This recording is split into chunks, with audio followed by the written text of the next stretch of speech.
Hello, everybody. How are you guys doing? I'm going to let everybody come on in the room, guys. This has been an amazing day already. We have got our fitness on, we've got our body sculpting on, we've been sculpting our brains. We've talked about how we can help our children like de-stress both at home and in the classroom. Jay was just talking about masterminds and creating them and being a part of them. We've had an amazing day. I am so absolutely grateful. Now, I want you guys to share, guys. I've put this everywhere: Twitter, Facebook, everywhere. I want you guys to share. Those of you watching on the Easy Way Network, hello. All right, we're going to get started. I am going to bring up to the stage a dear friend of mine, but before he was my friend, he has been an absolutely amazing mentor. When I tell you what I've learned from him has completely changed my life, and I'm not being hyperbolic here. And he's backstage right now, and he's just like, "Oh my God," I'm sure he's just like, "I can't believe she's saying this." But it's changed my life because when I met him a couple years ago, or a little about a year and a half ago, I didn't know that I could really become a seven-figure business owner. Like I thought maybe, possibly, but I was just in this struggle and I didn't know what to do because I was doing everything that people were just telling you in the industry, and they don't tell you enough. And they don't tell you kind of the secrets, right? A lot of times it gets them to that level. So you're going to get to hear secrets. So you better hang on here. I'm going to play our intro. And then the next voices you hear will be Josiah Beijing and I. So here we go, gang. Playing the intro and get ready. Thank you for attending the Week of Kindness. Coming up next is another powerful, impactful, amazing speaker. Get your notepad out, get your pen. Let's get ready and enjoy.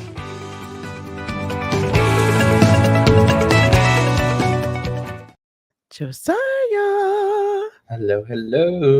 Hello. Welcome to the Week of Kindness, my friend. How are you? Thank you. I'm wonderful. I have my anime dress shirt on, how to be a child and also like, a few hundred years old at the same time. Excited. Yeah. Yeah. I think so. I think that's pretty amazing. And that's how we should look at our businesses and our life, is through a little bit of childlike joy, shouldn't we? Mm-hmm. Mm-hmm. Awesome. Well, this is your second week of kindness. Yep. We did this in June. Mm-hmm. Last time we were together. This time, unfortunately, we're a country apart. But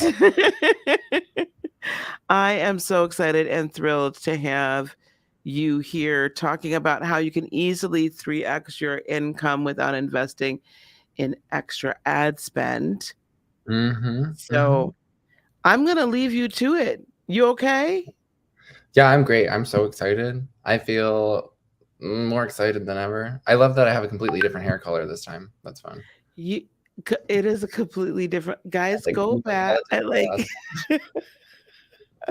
It's like in the process of like not long enough yet that I could bleach it again, but too long that it like looked. It was Neapolitan. It was great. Oh my gosh. I think both of us are very, I don't remember what hair color I had either then. White. Okay, that's a whole other thing. Guys, I'm gonna let you guys go. Josiah, I'll be back. Have fun. All right. Thank you for that amazing introduction. Excited.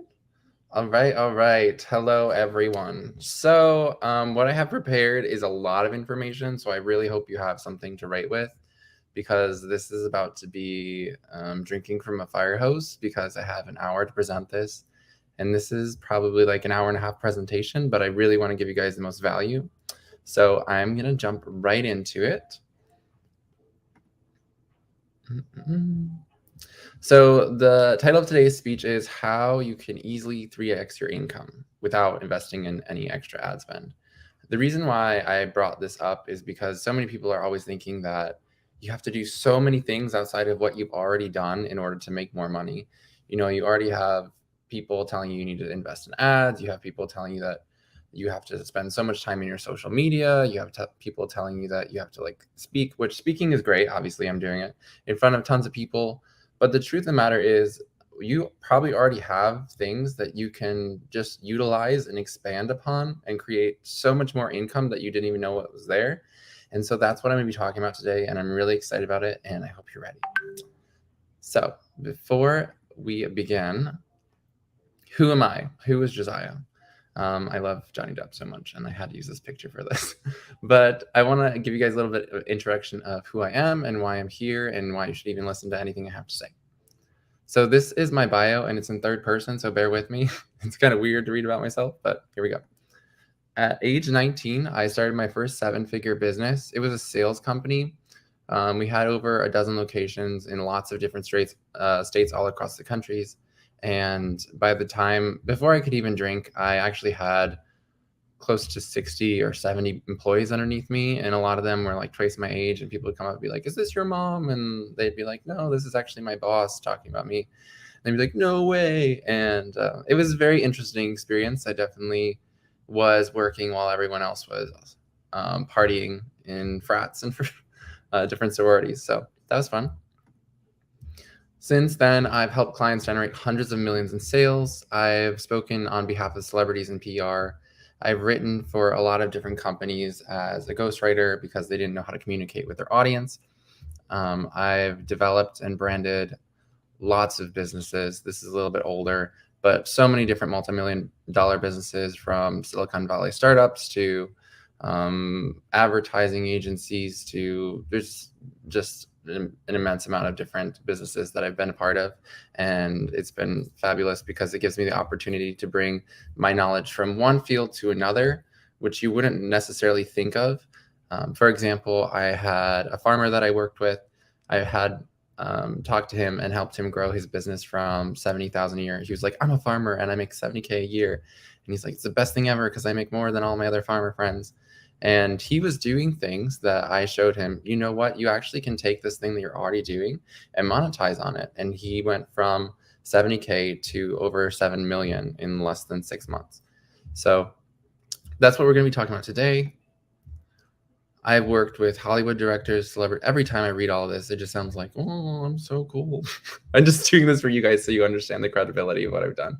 I've worked with people who not only designed the advertising platforms on Times Square, but also created the visuals for it.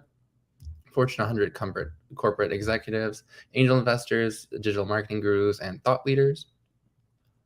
I'm partnered in over a dozen successful companies and mentor to a lot of people, including Lisa, who I love and enjoy so dearly. She's such a sweetheart and such an amazing person, such a great individual who really is passionate about what she does. And I love working with people like that who own their power and are just wanting and desiring to make more of it. So executives, business owners, celebrities, people who are just basically wanting to take their business to the next level. And I've spoken with a lot of awesome people like Jack Canfield and Les Brown. There's a lot more that I should add to here. But my mantra is, my dream is to help you make your come true.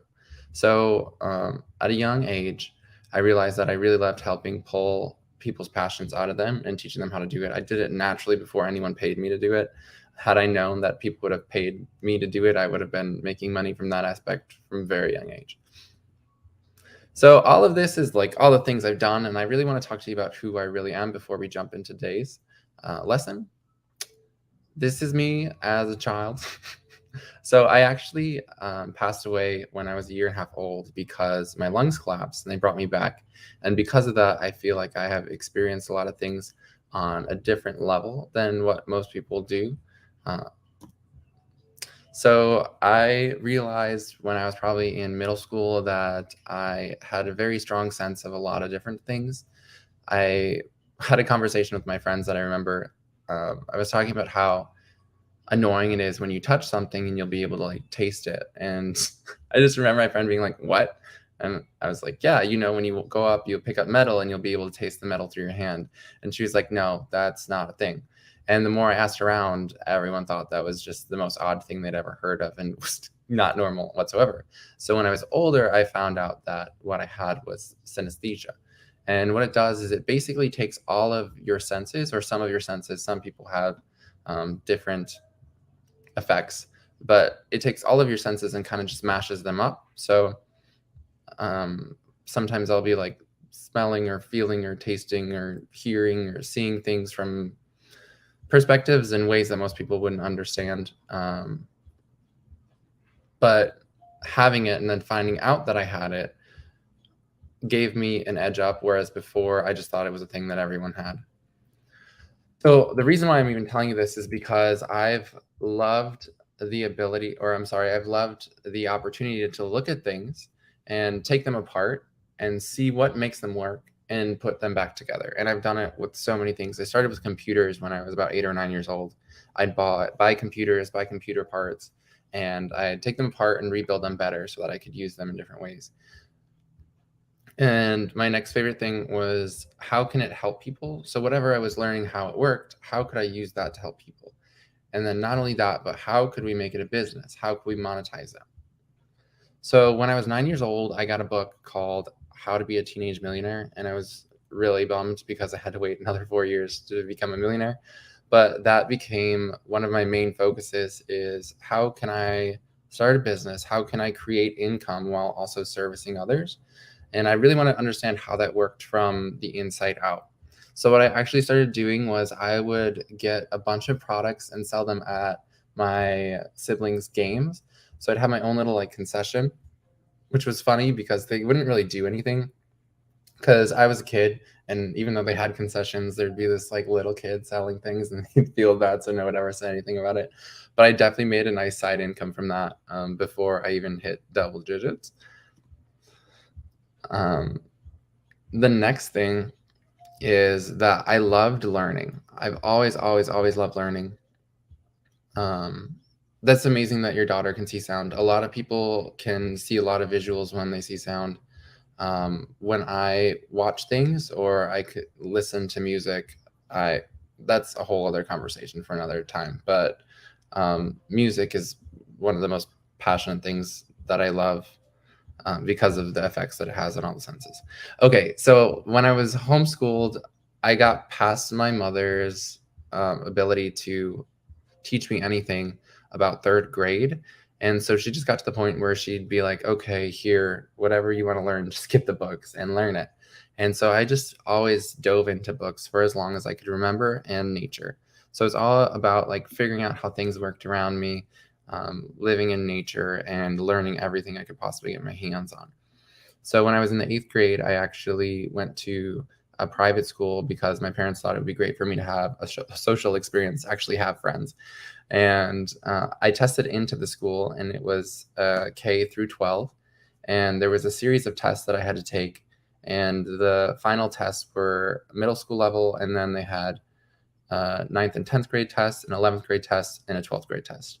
I passed all the tests, went up to the senior test. I took the senior test, and I only got 3 wrong. And they told my parents, your kid could actually only take a few classes and then get the credits that are needed in order to apply for colleges, and could apply for colleges in less than 6 months. So it was a big question, I guess, for my parents to decide whether they were going to send their 14-year-old kid to college after not even going to high school, or going to high school for like only a few months, or if they wanted me to have the high school experience and create a lot of social memories and kind of those social skills as well. So my father chose the second, and I am semi grateful for that. It would have been interesting going straight to college, but that is how I got into the social aspect of things. My grandmother's best friend owned a carnival. So I started working there during the summers, which is a very interesting thing to see, like a 13, 14-year-old kid working at a carnival. But I worked in sales, and I got really, really good at it because I understood how people were thinking, what they wanted to enjoy, how to attract them to the game, and also how to get them to keep spending more and more and more at the game, and then walk away with a great experience. So I ended up selling more than like half of the carnival games combined by myself. And they put me into this other spot in the carnival where there was like those push games where you put the quarters in and it pushes the quarters over. I wasn't allowed to play those games because I understood exactly how all the quarters were getting pushed off. So I'd end up only putting a few, probably like $5 worth of quarters in and walking away with like hundreds of dollars in quarters. So they didn't let me play the game anymore after that. But I did work the whole entire game. And at the end of the day, I would collect everyone's income that they had made, count the money, organize it, and then put it all in safes. So one funny thing is, well, I guess not funny, it's kind of interesting, scary, I guess. Those rides, they had me put together when I was 14 years old. So next time you're at a carnival, realize that these rides are being held together by our hooks, like these little tiny hooks that are shaped like this that a 14-year-old may have put together. But anyways, I was closing the carnival and it gave me this understanding of how to run teams, how to teach sales, and how to grow a business. So I was aging. My parents really wanted me to become a pastor, but I just really wanted to be fabulous. So I ended up having to explain that I was attracted to not only like one specific person, but all people because I love their energy, because I feel like I experience individuals in a different way. So I ended up being homeless when I was 17 years old. And then from there, I moved to LA and I started modeling and I loved it. But I realized that I didn't want to just be a model. I also wanted to own the modeling agency. I wanted to own the brands and the products that were being modeled. And I wanted to own the ad agency that pushed those brands. So I realized that I just really love the business side of things a lot more than the performance side of things. So I started the business that I talked to you about in the beginning. That was a sales business, and we had all these locations. We sold skincare, hair care, and makeup, and then a bunch of odds and ends in kiosks and stores across the country in the malls. So at, I believe it was 20, is when I started hitting a 50K average monthly revenue per location. And if you add that up, we were making anywhere from $600,000 to $800,000 a month per the business that we were in. So at 20 years old, that's a lot of money to have to not only earn, but to be responsible for. You have payroll, you have locations that you have to pay rent on, you have overhead, you have inventory. There's a lot of things that go into it. So I had to learn a lot very quickly, but I loved it all. I had the opportunity to help my sisters go through private school and through college, and I also supported my parents through a lot of financial struggles. But I was working 18-hour days, and I was working 6 to 7 days a week, and it got to the point where I was so stressed and tired that I blacked out. And I remember one day specifically, I was driving down the road and I had turned left on a red light, and there was a bunch of traffic coming towards us, and the people that were in the car screamed. And I kind of just like woke up, and it was when you're kind of driving somewhere and you get there and you realize I don't even know how I got here because you're in deep thought. It was like that, but a little bit more intense because I would completely black out and I would just wake up in the middle of things, but intense things like driving people to a location. And it was in that moment that I realized, I can't really go on living like this. So I decided to step away from the business. My partner didn't want to buy me out, so I ended up just leaving the business and deciding to start over completely. And I started doing yoga. That's all I did for days and days and days. I would do yoga for like 5 or 6 hours a day.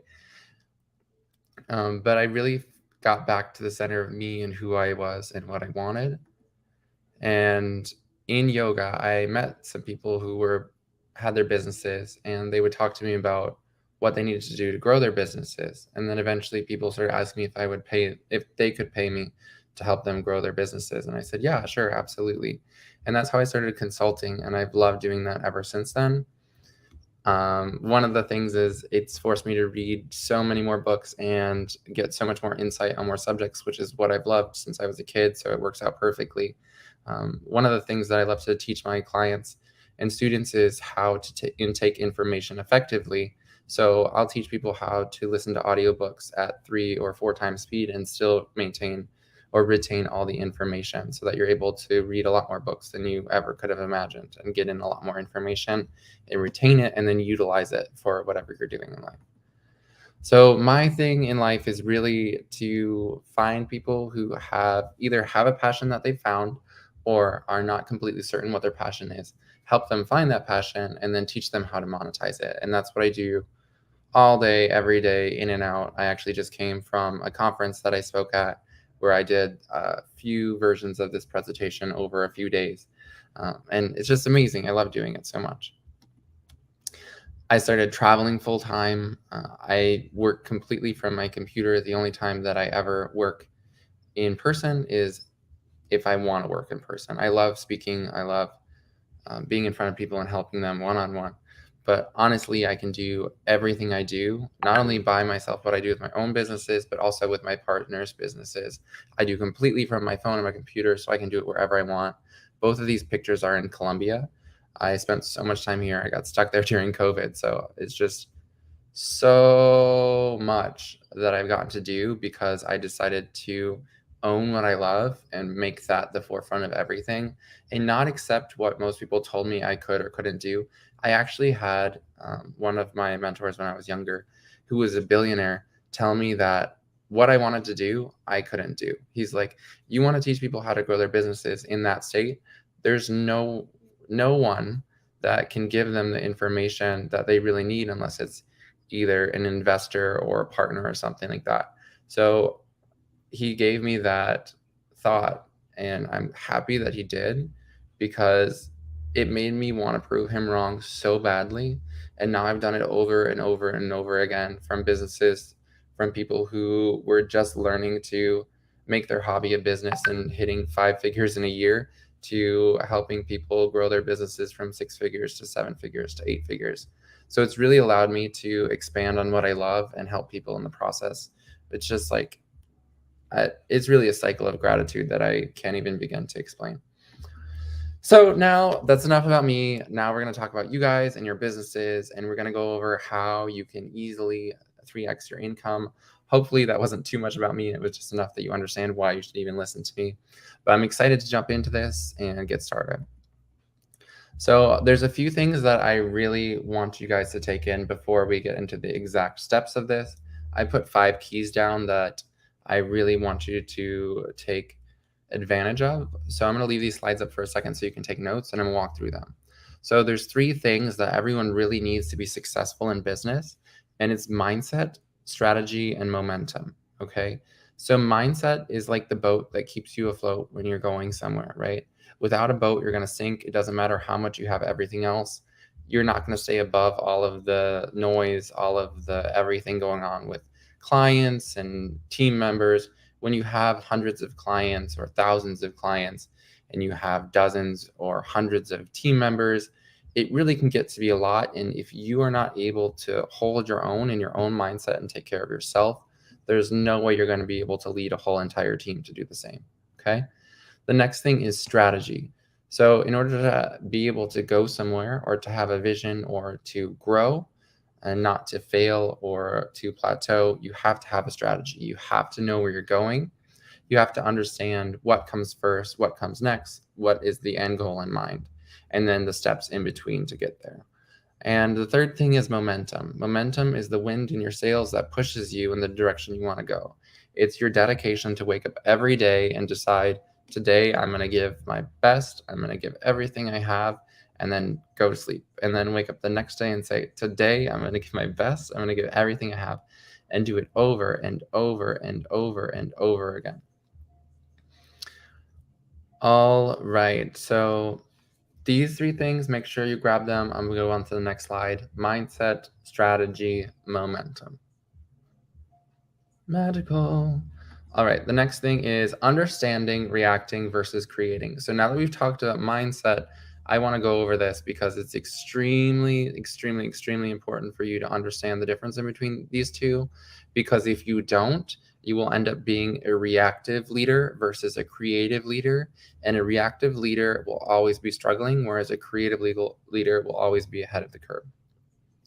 So when you are in reaction state, you will always be a few steps behind. What does this mean? So when you're reacting, something happens in your business, something happens with clients, something happens with a program, something happens, your website goes down, things stop processing.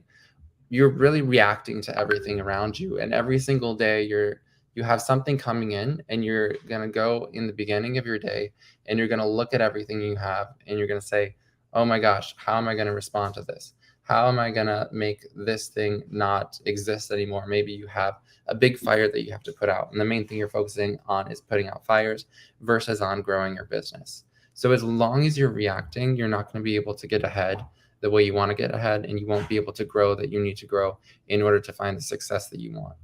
So that is reaction state. What is creation state? When you are in a creative space, you wake up in the morning, you have the opportunity to have alone time. You don't go directly to your phone, you don't go directly to your emails. You have complete silence, you have you time. You think about what you want to create during the day. You think about what you want to do in your business. You think about the experiences you want to have. You think about everything you want to do throughout your day, and you create it in your mind's eye before it happens. So that way, if anything does come up, you already know, today I wanted to make all of my team members feel this way. So if a team member comes to you with something, you understand, this is exactly how I wanted this team member to feel today. So this is how I will not only respond to the thing they're giving me, but I also will be able to create the next steps for them to take, so that whatever they're dealing with now, they won't deal with in the future. And they'll also be able to hold the mindset that you want them to hold in order for them to be where you want them to be. So when you're creating, you already have plans for things that aren't even happening before they're happening. And then you also see things as they're happening, and you find a way to make it so those people can have access to the answers in the future, so that in the future they don't have to come to you again. So maybe someone has the question of, how do I work through this one problem? So you work through that one problem with that person, and you record it, and then you let all the other people watch the recording in the future who have the same question. But when you come to a space of business, and you come to it with a creative mindset, you do far more than you do with the reactive mindset. So that's key number 2, understanding that you need to have a creative versus a reactive mindset. Key number 3, know how to treat everything. So there's 4 points that I put in here about how you can treat everything. So the first one I did was, how do you treat customers? So you're going to treat your customer like you're going on a first date with them. And by the way, if this is like way too much, way too quick, let me know. But also, if you need it, I know that recordings are available, especially if you had VIP. But just make sure you get each and every one of these points. And I know it's a lot, and I know I'm giving it to you like through a fire hose, but I really want to get through all of this because it's a lot of valuable content that will help you guys get to where you want to be. So anyways, back to how to treat a customer. So you want to treat your customer like you're on a first date with them.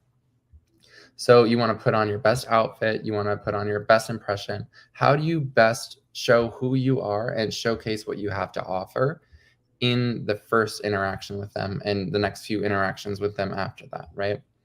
And you have to go into it understanding that it might not work out. You do not have to accept every single client or every single customer that comes into your door.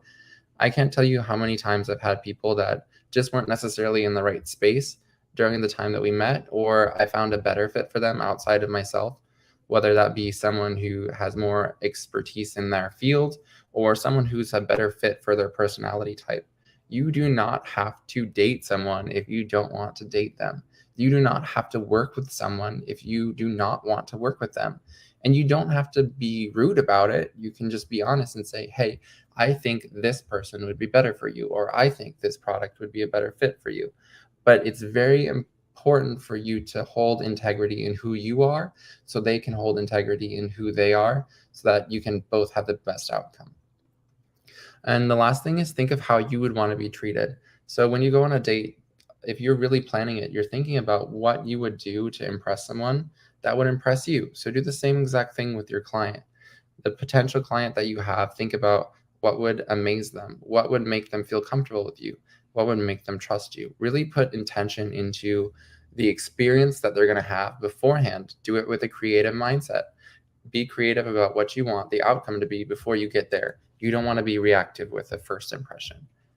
Okay? The next point is, treat your team like a sports team. You don't want to have a sports team where all the people are in the wrong spots. If someone is great at shooting and not great at dribbling, you don't want to have that person be the person that dribbles the ball over the court, because it's going to get stolen all the time. Maybe they're a lot taller than everyone else, and they can stand right by the goalpost, so that when they have it, they can just put the ball right into the hoop. The same thing with your business, right? If someone is, and a lot of people, when they're starting their businesses, they'll hire their friends. They'll hire people that they feel they owe something to. They'll hire people because they're cost effective.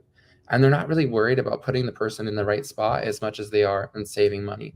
But the truth of the matter is, if you do not put one of your team members in the right spot, they will not be anywhere near as effective. You will not make more money. It doesn't matter if you save money on them because you'll not be making more money to expand your business. The next thing is praise in public and critique in private. Okay. You never want to just go in on someone in front of everyone else because it brings down the morale of the team. It ruins your credibility. It makes them feel uncomfortable. It also puts them in a place where they don't necessarily feel like they have the confidence to do things and perform the way that they possibly could. Okay. The next one is inspire. You always have to inspire. You are the person leading your team or yourself. If you're your team right now, this goes back to mindset. You have to inspire yourself every single day. You're the visionary of where you're going to go. So unless someone has someone to follow, they're not really going to go anywhere. So you have to be, which brings us to the next step. You have to be the leader, and you always have to lead with hope. You always have to lead in the sense of understanding that people are looking up to you. So if things are getting in your way or struggles are happening and they see that on you, they'll feel it and they'll perform according to what they see. So you always have to have the right set of mind. You always have to see the positive. You always have to be looking forward and working on growth because it impacts you. It's like a whole entire system that you're at the top and it will trickle down. So make sure that you're in the right headspace. All right. Number 3, continued. Treat your business like a seating chart, a wedding seating chart. And this one is a little silly, but you'll understand in a second why. So when you're planning a wedding seating chart and you're doing it months and months ahead of time, you have to say this person gets along with this person, or this person has to sit closer to the stage, or this person has to not sit next to this person. And then as time goes on, maybe social things will come to place where you have to make adjustments. Maybe your Aunt Sue had gotten in a fight with your Uncle Tom on the other side of the family. So now you have to switch where they are. And the point of me saying this is that you always have to be making adjustments in your business according to what you're seeing. So this doesn't mean that, you're thinking about changing your brand and then a week later you don't like your brand, so you're going to change it again, and then a week later you don't like it, so you're going to change it again. This is not what I'm saying at all. What I'm saying is if you see there's a product that you've created and you put it out there and people aren't biting, either you're not marketing well or it's not a product that people want, and you have to make adjustments according to that. So you have to constantly be looking at your business from the outside looking in, the same time you would look at a seating chart from the outside looking in. Okay. And then the last thing is treat yourself like the owner of your dream company. So how would you create and how would you react to things? How do you treat other? How do you treat your business? Think of yourself as you are the owner of your dream company at full blast. So if you're building your company and you want it to be something global, think of what that CEO, that owner, that founder of that company would do at that time, not where you're at now, because where you would be when you're running that company, where you want it to be, is going to be completely different than where you are now. So make sure that you're treating your company the way you would and treating yourself the way you would when your company was at its fullest potential. Okay, I have 2 more keys and then we're going to get into the meat of the strategy of this. But these things are super, super important for you to understand, because if you don't have these things before you even get into the meat of anything, it's like having a boat that has all of the greatest gadgets and all of the newest things that you need, but it doesn't float. So I just want to make sure that you guys are able to float and you have the content you need in order to succeed. And then I'll give you the strategy on how to move forward. Okay.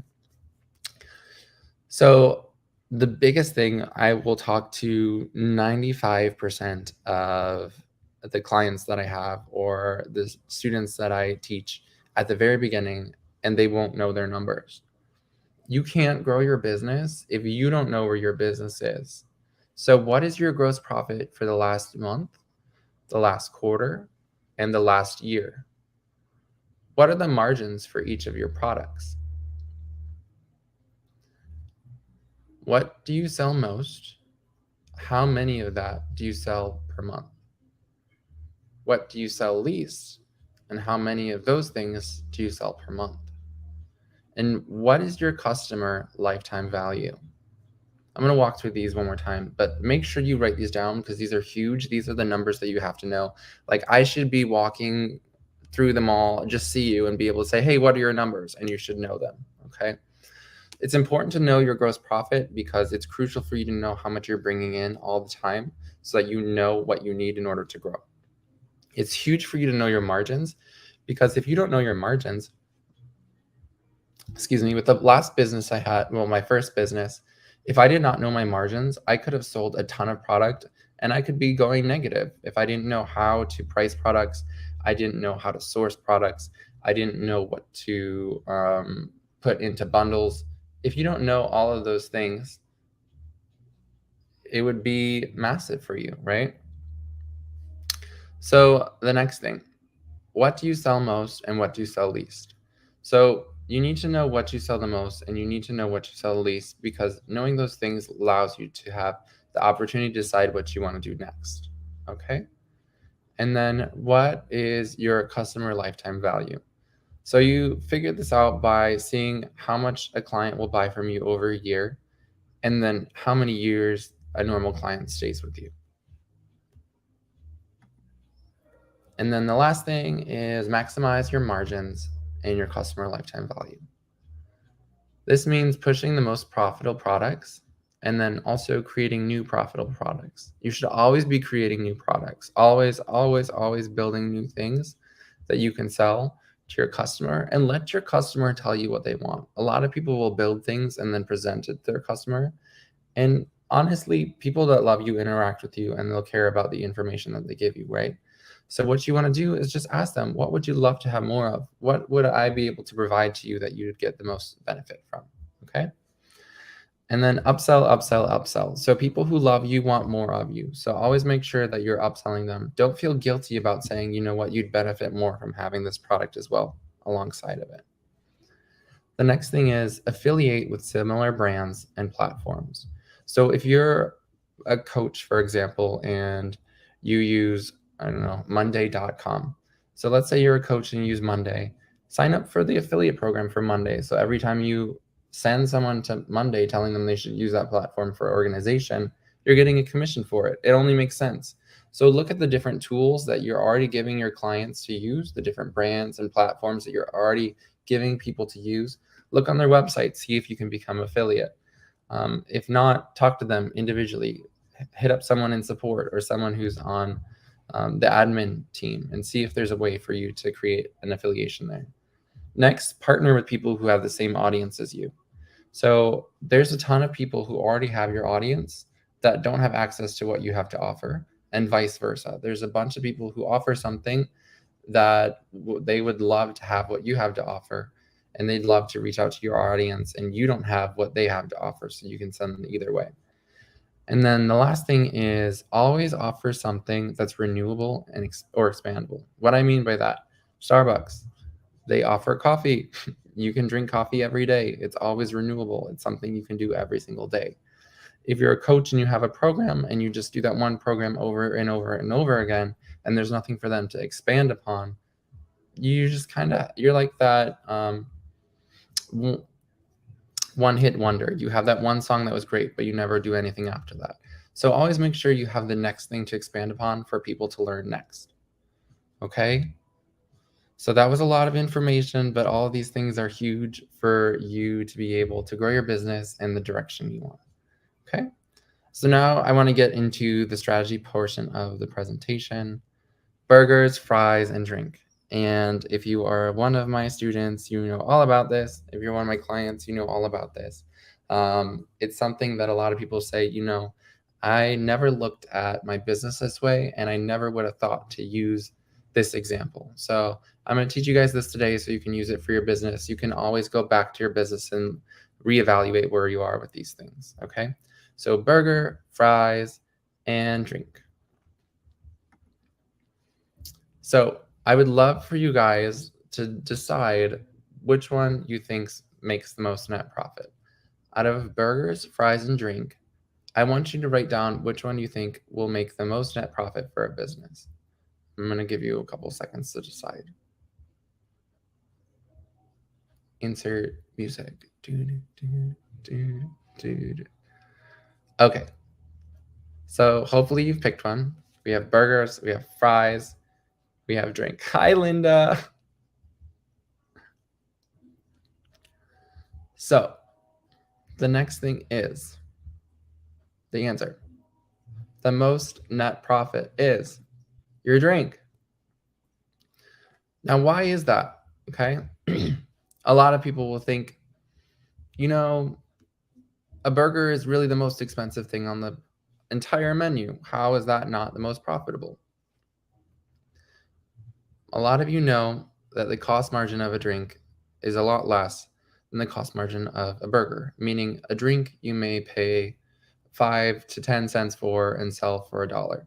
Now, a lot of us are spending a lot more than $1 on drinks when we go out to eat, but the margins are usually anywhere from 5 to 10%, sometimes even less. A lot of times it can cost someone 10 cents to fill up a cup and they'll give it to you for $3 or $4 and it's massive, right? So, looking at this, you're just looking at how much it costs. So, a burger usually costs a lot more.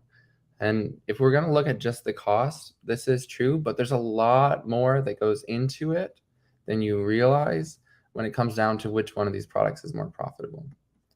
So, not only does a burger cost more, it has several ingredients. And because it has several ingredients, there's several process steps. So the burger has to be cooked, the bun has to be toasted, the lettuce has to be cut, the tomato has to be cut. If there's onion on it, that also has to be cut. All of that has to be put together. There's whatever sauces have to be put on it. And then it has to be put together and then put in a wrapper and wrapped up or put on a plate, however you're going to do it, and then given to someone. And it usually takes several employees to go through this process. It's not all just one person. You normally have the cook, you have the person preparing it, and the person delivering it. It all depends.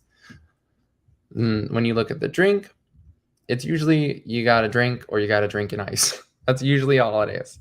And it's minimal process steps. You normally just fill it up and give it to the person. That's it. If you're on fast food, they'll put a lid on it and give you a straw. That's literally all it is. It takes a few seconds to fill it up and it only takes one employee to do it.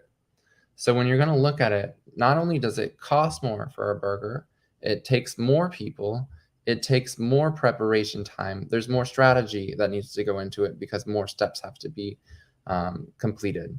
Whereas with the drink, you literally just fill it up and give it to the person. Okay? So in one of my programs, I go a lot deeper into this, and this is a QR code for you to take a picture of. This has a PDF that allows you to walk through what your burger is, what your fry is, and what your drink is. So I'm going to leave this up for a second for you to scan and download this PDF. You can use this as many times as you want. Use it for all of your products. Whenever you think about creating a new product, use this process because it will help you. Okay?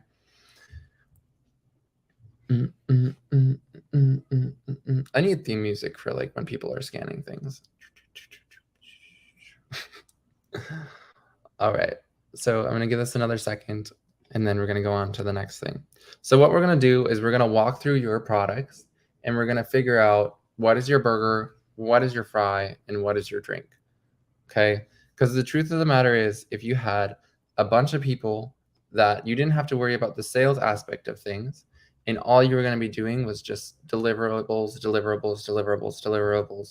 which one would be more profitable? Because the truth of the matter is once you are able to scale your sales, it comes down to delivery. A lot of people are in the how do I sell more process, and that's another lesson in itself. But the truth of the matter is when you learn how to sell, the heavier thing is figuring out how to deliver deliverables and also what deliverables to offer, because that's really where the secret of scaling comes. Because once you know how to sell, you sell. And the next thing is really understanding how to deliver.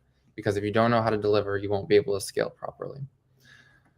Okay, so to define your products, you need to understand cost and overhead, the required workload, meaning the amount of hours and people that you need, the ease of delivery. Are these people, is it something that someone has to be like really skilled to do, or could it just be someone that you take up off the street and teach how to do very easily? The amount of humans needed, And then the ability to multitask. If someone is focusing on just grilling burgers, they'll probably have to, like, if they're just mass producing burgers, they're going to have to focus on making sure that none of the burgers get burnt. Whereas if someone's able to fill a cup, now a lot of times restaurants will have the autofill where it stops when it's already filled. So you literally just put a cup there and it will autofill and you'll be able to give it back. It doesn't take a lot of multitasking. These are the things that you look at every time you have to define your product. So I'm going to give a few examples for each of these. Now, the biggest one that most of us have is our burger. It's the thing that really attracts people to us. It's our flagship program. It's our flagship product. It's the thing that makes us stand out in the industry, stand out in our niche. This is usually the thing that requires the most amount of time. So a burger would be one-on-one coaching, right? Because for one-on-one coaching, you have to do it. You can't outsource it. You can't delegate it to someone. It has to be you. Your time has to be completely focused on your client, because if you're not completely present for them, you're not going to be able to deliver the way you want to deliver. So think of what the burger is in your company.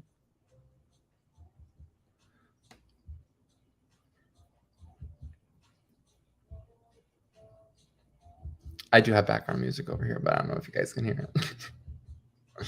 So when you have your burger, it's the biggest product usually that you have to offer, the most heavy product that it comes to delivery, but it is the product that you usually take pride in. So the secret is to upsell. So once you find out what your burger is, that will attract people, but we also have to find out, how do we sell more drinks to your customers? Maybe that's something that you just record once and then it's a downloadable digital product. Maybe it's something that you can put on auto as delivery. What are the things that you can put into a place where it's very, very easily and minimally delivered to someone and most profitable? So think about what your burger is, so that way we can understand later what drinks are and we can add drinks to it. So I want you to write down what your burger is, what is the actual net profit of your burger, and then what is the deliverable that you need? Like, how many people do you need to deliver it, and how much time does it take to deliver it? Remember, go back to cost and overhead, required workload, ease of delivery, humans needed, and ability to multitask. And we're going to do this for each of the products, okay?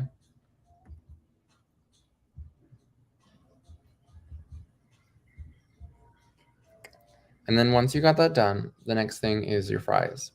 So we haven't really talked about fries yet, and I'm going to explain the difference in between fries versus the burger and the drink. So fries take a couple more steps, but not so much that it's a burger or it's a burger. And it also is usually a little bit more cost, but not so much, once again, that it's a burger. So fries have a higher cost point because they're a potato versus carbonated water and syrup. And you also have to take fries, depending on where you're getting your fries. They're either frozen, you have to take them out of a package and put them into a deep fryer and then put them into packaging and then give them away. Or you also have to cut the potatoes and fry them. So it is 2 steps still, but it's a lot less steps than a burger, right? It's not so much a drink because it's not completely automated. It's not something that you can easily just boom deliver, but it isn't as robust as a burger. So write down what your fries are, and then go back to cost of overhead, required workload, and ease of delivery. Humans needed, and ability to multitask for your fries.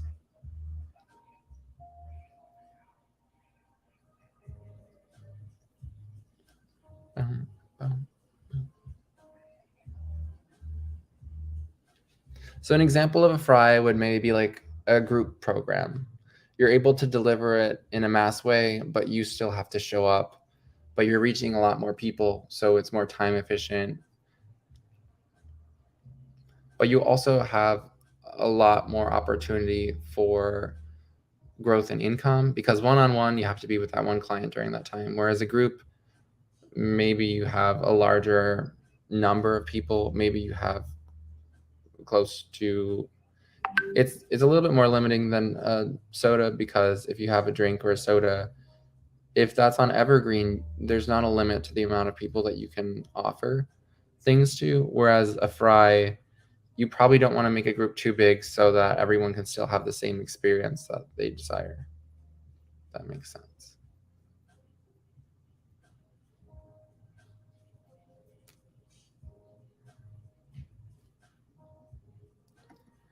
And then finally, what are your drinks? What is your drink product? So, what are the things that you currently have to offer that are super easy to deliver? Maybe you've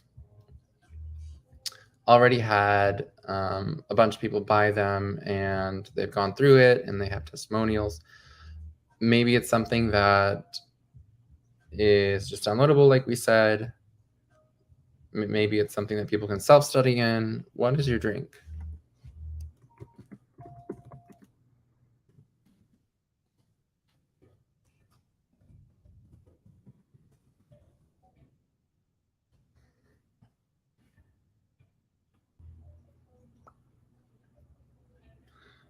All right, so being able to define your burger, your fries, and your drink is crucial, because when you go forward, you want to think about products when you're creating them and think, is this going to be a burger? Is it going to be a fry? Or is it going to be a drink? You want to create as many drinks as possible, and the only way that you really want to add more burgers is if they give an immense amount of value that people can later go on and buy more drinks and more fries from. So I know I covered so much in this, but I wanted to leave a little bit of time in the end for Q&A if anyone has some. And if you want to reach me, I put contact information here. But I wanted to leave this time open for a Q&A if anyone had any questions about everything that we just covered. That was a lot to cover. But if there's any questions, go ahead and put them up in the chat and we'll get to it. And if not, I just feel like I answered all the questions before I even had a question. Oh my gosh, this was absolutely amazing. I'm going to put in the chat Josiah's contact information. Those of you that are always on my YouTube, you know I will sit here. I'm a self-producer. Um, I have to tell you guys that this information, this concept of burgers, fries, and drink, when Josiah brought it to me last year, I think it's been almost a year and a half now. It literally changed my entire how I did business. It changed how I looked at my business. It changed everything. All right, all that is in the chat, gang, so you guys can see that. We're gonna put it up on the screen as well. It changed everything for me because as a coach, as a new mentor and coach in this realm, we hear so often, which is true, that have one product, do one thing, do it well, master one thing at a time, and there's some truth to that. But also, I really felt like that left me without a very strong foundation, and it left me with kind of nowhere to grow. And I hadn't even considered all of these other options and making my life a lot easier. Um, I think I have a question for you, Josiah. When someone is looking at their baby right here, their business, and there's going to be a lot of people who we are in the highly transformative program space. What do you think is one of the easiest things to then maybe extract from that, or kind of on the periphery as we're creating that drink and that fry? Where should we start? I would always start with value for the client, right? So what you have to offer and what you understand, what is the best value that you can put forward for your client? So for me, those of you who know me understand that I'm an amazing strategist, incredible with ideas, But when it comes to delivery, I do so much that I can't just sit around and like build websites or like create things for people. I don't really have time for that because I want to help as many people as I possibly can. And honestly, my ability to look at something and take it apart and putting it back together for someone to be successful is a lot more valuable than something that they could just go off and hire like a VA for, right? So when you're putting something together to offer, make sure that you're creating the most amount of value for your client. And then think about the best way for that client to be able to take in that information or that service, right? What is the most efficient way for them to be able to consume whatever it is that you have to deliver? So that way, not only is it easier for you to produce it, but it's easier for them to intake it. And those are the best kind of drinks you really can offer. Awesome. That is amazing. Now, you guys, this is the week of kindness, right?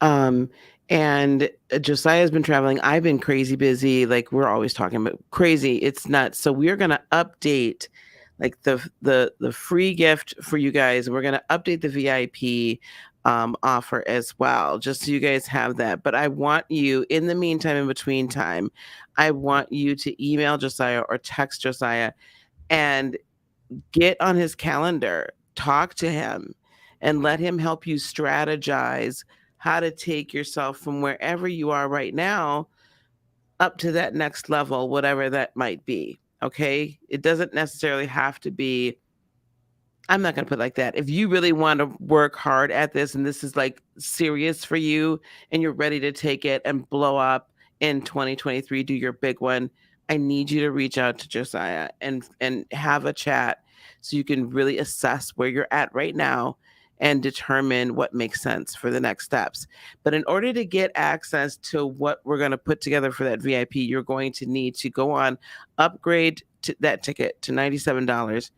And you're going to want to do that because you're going to want to go back to for a whole year. You can go back to it, but you're going to want to rewind, replay this and all the other talks. And you're going to be actually donating to the Better Vision for Children Foundation. Josiah, I love you, my friend. Do you have anything you'd like to leave with us today? Yeah. I'm so often told I love this thing, or if I could do this thing for my rest of my life and not do anything else, I would do it. And what most people don't realize is you can do that. And not only can you do that, you can monetize from it. And you'll probably end up earning more than you ever imagined, definitely more than what you're doing now.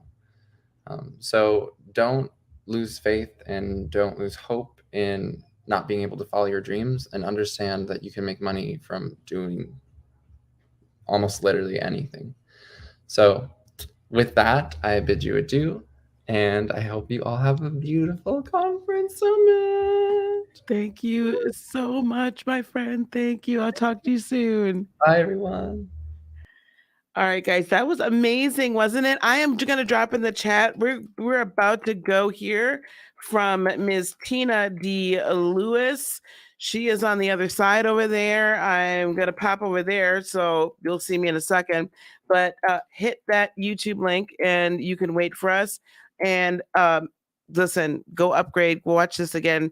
Thank you so much, Josiah, for all of that fabulous information. All right, guys, we're going to see you on the other side. See you in Tina's room. Bye. Wow. I hope you enjoyed that just as much as I did. Thank you so much for all of that great information. Hey, we're not done yet, so just relax. We're going to continue on with our next speaker in just a few moments.